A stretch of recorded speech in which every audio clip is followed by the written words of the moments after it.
Hello, you wonderful people. I hope you all are doing absolutely fine. Welcome back to the channel once again. This video is going to be one of the most awaited videos in the channel. Why? Because it's the second year biomedical engineering roadmap. So, if you are a college student, if you are in the second year of college, entering second year, currently in second year, then this video is going to be very beneficial for you. And I've covered everything: how to break down each semesters, how to manage your time, and I have made sure that I have covered everything which will help you grow technically, non-technically, soft skill wise, and how to build your portfolio. Covered pretty much everything. It's going to be a long video. It's worth your time, and make the best out of it and watch it till the end. Let's jump into the video.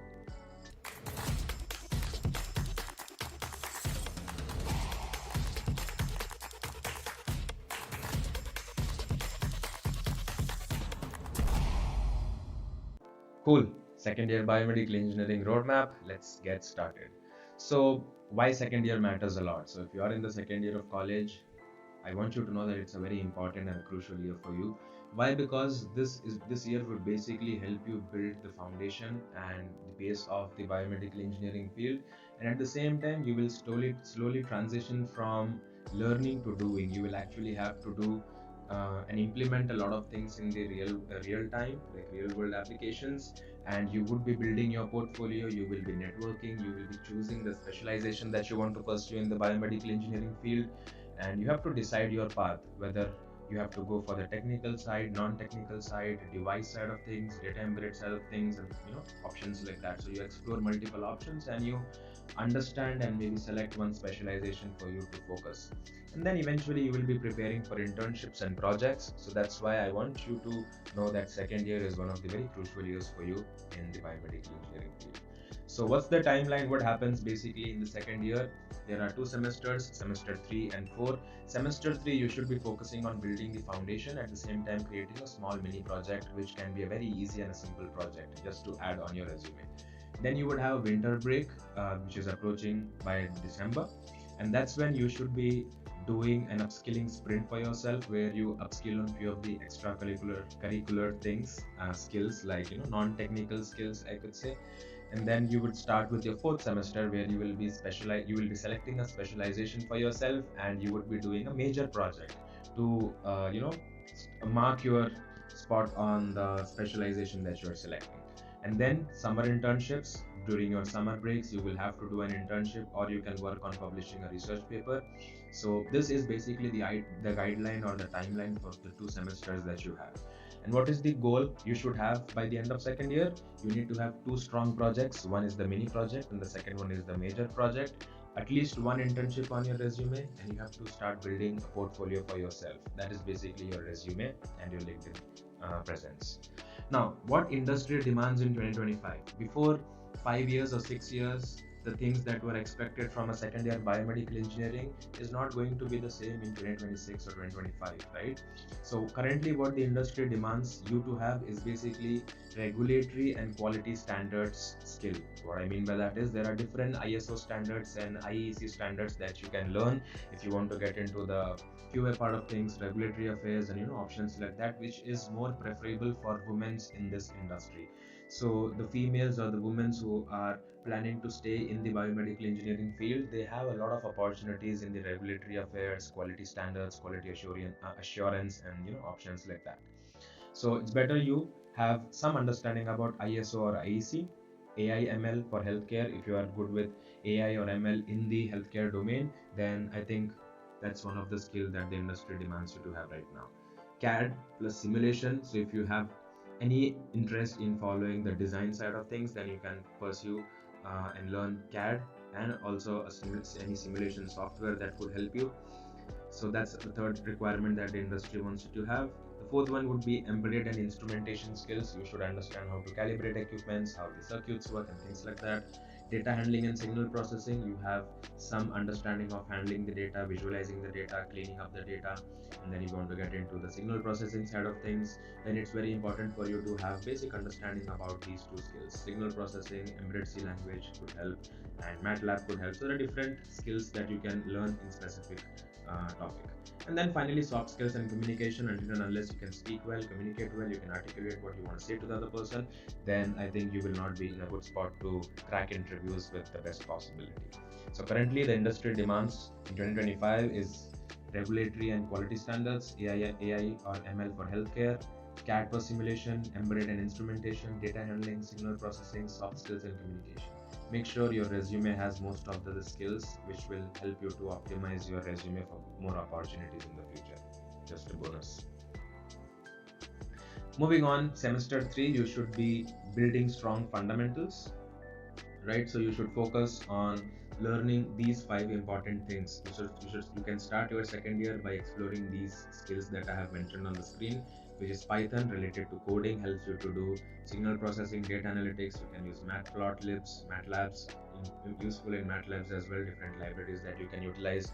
Arduino plus sensor plus basic circuits. You should start understanding the basic circuits of an equipment, or how the sensors work, what are the different kind of sensors, understand what Arduino is, what microcontrollers are, understand how the sensors you can integrate with Arduino and do different projects. So that's like a basic understanding you should start having by the end of second year.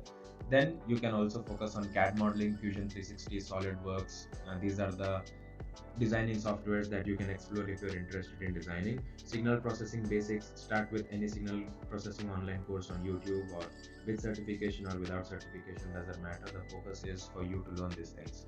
And then finally start a mini project. The mini project can be anything as blind stick to heart rate loggers to heartbeat sensors and things like that. So you can focus on these things to build the foundation in the second year, third semester. Yeah. Now then comes the winter break. Now during the winter break, it's like a 15-20 day holiday that you would get. You would be traveling back your home. Now this is the time when you should focus on upskilling your self. So learn machine learning basics, scikit, TensorFlow, understand what these terms mean, understand what are the basic things in machine learning, or you can start with artificial intelligence also, however you're comfortable. You can start applying ML to healthcare data. Let's say you can extract a data from Kaggle of, let's say, ECG data or PPG data, and you can process it using different ML algorithms that are already existing, so that you understand how the ML algorithms are working in real-time scenarios. Publish it on GitHub, create a GitHub profile, create a LinkedIn profile, and as soon as you are done with the testing of these things, post it on your LinkedIn, post it on your GitHub repository and things like that. And take one online certification. Take a basic certification course from Python language or machine learning or regulatory affairs or quality standards, whatever you are interested in. Just get one certification. Doesn't have to be 1.5 2 lakh of rupees you are spending just to get the certification, doesn't matter. You just can take up a Udemy course paying $4.99, or if you can take any other free platform which is offering a certificate.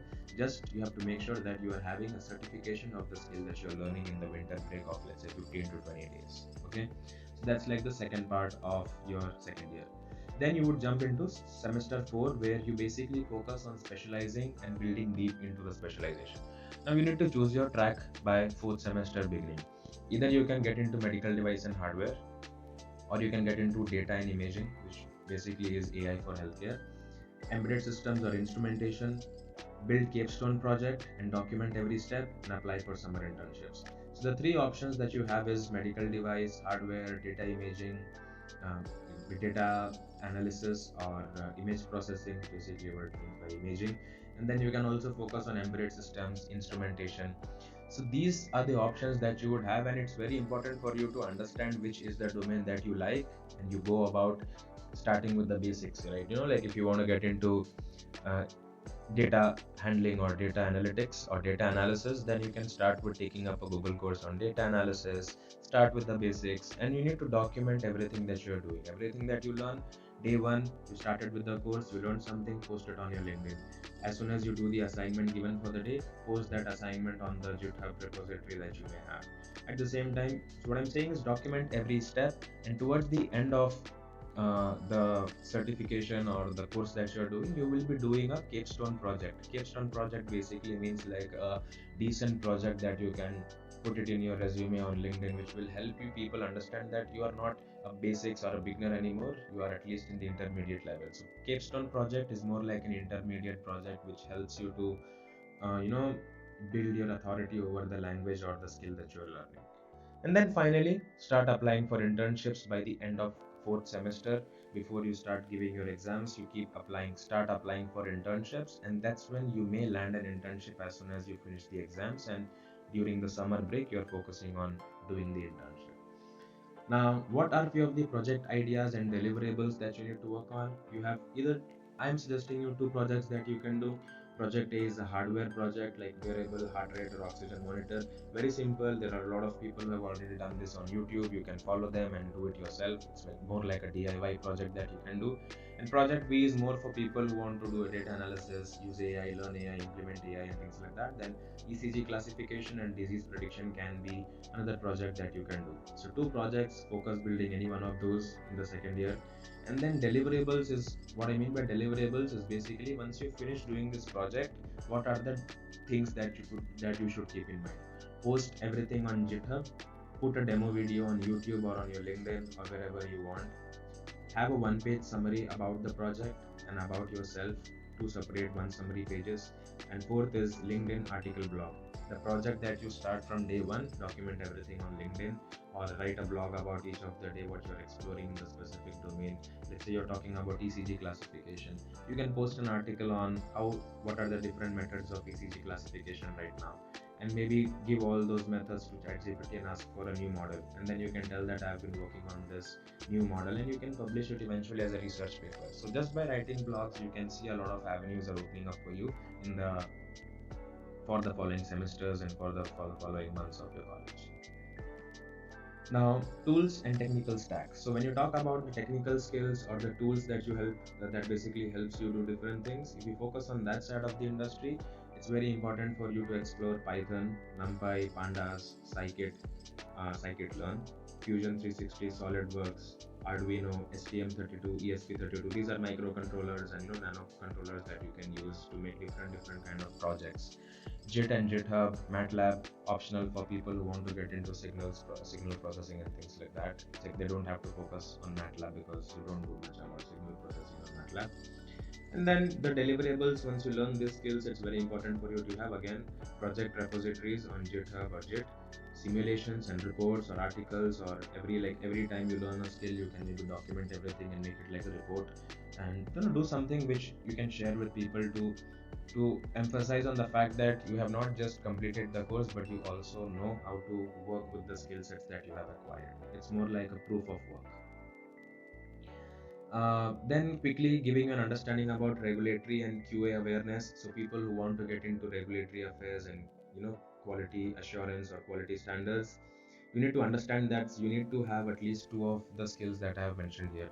ISO 13485, which basically deals with quality management systems, and IEC 60601, which is the safety standards for the medical devices, equipments, prosthetics, whatever things are being manufactured, they need to have certain safety standards. So this IEC book talks about that. Verification versus validation, basic risk analysis, right? Finite metal element analysis is what stands for FMEA. So that is also really helpful.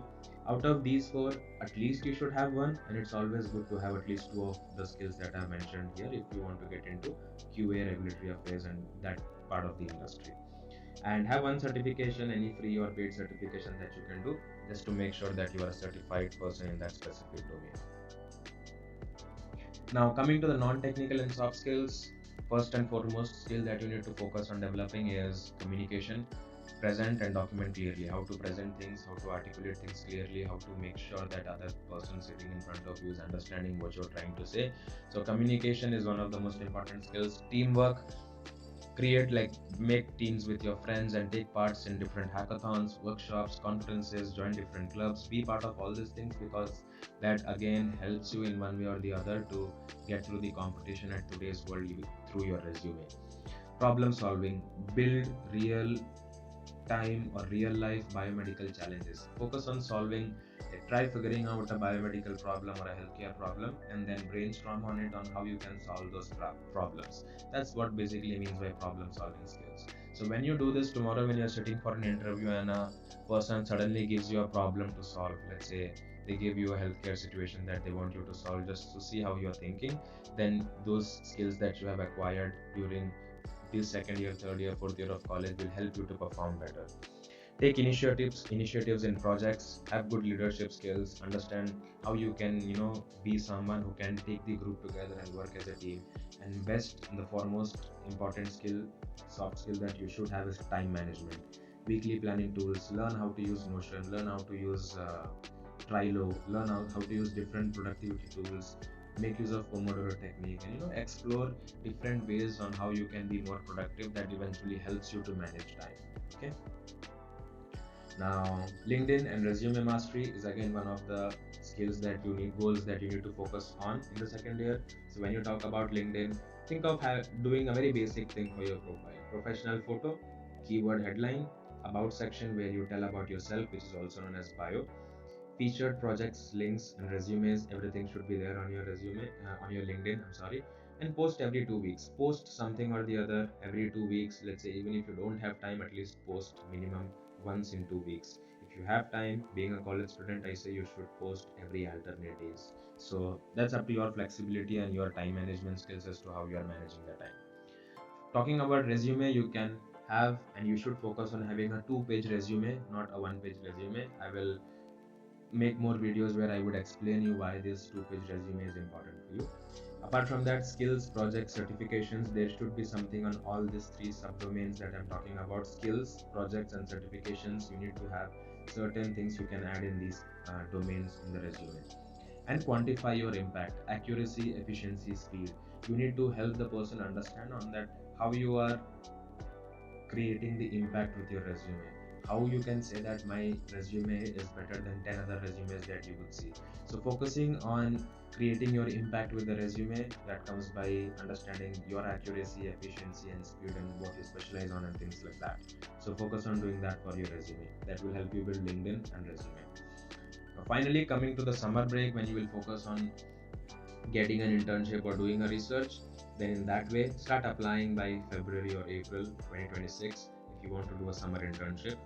Roles you can look for is R&D intern, research and development intern, data intern, clinical research intern. These are the internships where you can get into very easily. Cold email with professors with project links. If you are part of your college, reach out to your alumni, reach out to IIT professors, NIT professors, and reach out to professors outside of India, let's say MIT, or let's say Carnegie Mellon University. You can find relevant ways to reach out to these professors just by doing few Google search. So reach out to these emails, drop your project links, reach out to them, tell them if you can work with them for 3 months as an intern. So carry forward the conversation like that. And I already covered this: message alumni politely on LinkedIn. Reach out to your alumni, your passed out seniors from your college. Reach out to them, see who is working on the healthcare domain, and you reach out to them for an opportunity to do an internship with them. Works most of the time, but that depends on you how many alumni you're reaching out to. So the strategy to get through or secure an internship is basically having a good resume, having a good GitHub link if you are focusing on the technical roles, and having a 2-line note which gives the person an idea about you. Okay, this person, if I read 2 lines about this person, I understand that this person is really good with sales, right? Something of that sort. Impactful 2 lines about yourself. Moving on, mock interviews and preparations. So when you talk about preparing for interviews or doing mock interviews or taking mock interviews, if you're focusing on the technical side of interviews, you need to be really good with circuits, how the circuits work, different kind of sensors, the projects that you have mentioned. You should know everything about the project that you have done. It shouldn't be a copy paste project from, let's say, YouTube or any other platform. When you talk about improving your behavior during an interview, focus on STAR method stories. What is STAR method stories? It's an abbreviation for one of the methods of improvising on working on your behavior. You can just Google it out, or if you want, I can make a detailed video. When you talk about consistency, how to be confident, how to make sure that you are confident enough and you're speaking fluently on the interviews, practice 8 to 10 mock interviews. You can ask your friends to take interviews for you, but then if you want that I should take mock interviews for you, you can go to my LinkedIn profile, schedule a call with me, and I would be more than happy to do that. Just share me the job you're applying to, I will make sure that I am getting some ideas to what kind of questions you can expect, and I can give you mock interviews. So practice as many interviews as possible. And finally, when it comes to resources, peers, mentors, or online platforms, these are the best places you should be preparing for interviews. Either you reach out to your peers and ask them to help you to take up a mock interview, or go through your resume and help you understand how your resume looks like. You need to have mentors. You need to have also be part of different online platforms which will help you to prepare for, let's say, the technical interviews and things like that. So that's how you prepare for an interview as a second year student. So this is the final slide, year and milestone. So by the end of second year, you need to focus on these few things that I have listed here. 2 completed projects, 1 mini and 1 major, at least 1 internship or 1 research experience, any one of those. 3 certifications, whereas you can focus on 2 technical or 1 non-technical, or you can focus on 2 non-technical and 1 technical as per your choice. Optimize your LinkedIn, optimize your resume, prepare for interviews, start getting accustomed to giving mock interviews, and then have a clear career direction. So if you don't know what specialization you want to get into, chances are you will be still confused by the end of second year. And here are my final thoughts. Build, document, share, network, and grow. This is one of the best principles you can use to build your online presence. Whatever you are building, whatever you are learning, whatever you are doing, you are documenting it on your LinkedIn profile or on your Instagram profile as a video format, whatever works for you. You're documenting it and you're sharing it with the world, so that people who are thinking like you, who have aspirations like you, who want to work with you, can reach out and network with you, and you can grow together with them. So don't chase certificates, chase mastery. Don't focus on taking 15-20 paid certifications and after that you don't know what you are specialized at. So don't focus on the certificates, don't chase certificates, chase mastery. Focus on being the best on that specific domain, and that would come by consistency, which is greater than intensity. If you are consistently practicing, let's say 30 minutes every day, towards the end of the year you would have seen that how long you have come across. And that doesn't mean that if you are working for 2 days with full intensity and then you are following through, breaking apart again, you're struggling to be consistent and things like that. So being consistent is very important than being intense on yourself or going with the intensity that you're looking for. So those are my final thoughts. I hope this video was helpful for you as a second year student. All the things that I have mentioned, all the relevant links you can find on the description. Mock call link, you will find it on the description. Where to learn the specific skills, you will find it on the description. So share this video to every second year biomedical engineering student, so that we make sure that we are learning and growing together. And I'll see you on the next soon with the third year roadmap. Until then, let's learn and grow together. Signing off, it's your Biomedical.